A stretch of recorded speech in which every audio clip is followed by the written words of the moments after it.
ಇವತ್ತು ನಿಂದು ಬೇಡ ಅಲ್ರಿ ಆಹಾರ ಏನ್ ಸೇವಿಸ್ತೀರಿ? ಈಗ ನಮಗೆ ಗಟ್ಟಿ ಪದಾರ್ಥ ಬರೋದಿಲ್ಲ. ಹೌದಾ?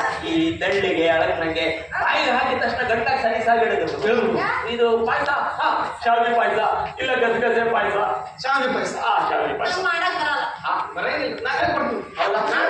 ನಿನಗೇನ್ ಗೊತ್ತೈತಿ ಏನು ಗೊತ್ತಿಲ್ಲ. ಇಲ್ಲ, ಈಗ ಮಾಡ್ಕೊಡು. ಶಾವಿಗೆ ತಗೊಂಡ್ಬರ್ತೀನಿ, ಅದನ್ನ ಚಂದಂಗ ಗುರಿ ಹುರಿದು ಅಟ್ಲ ಬಡಸ್ಲ ನೀನ ತಿಂದ್ಬಿಡು.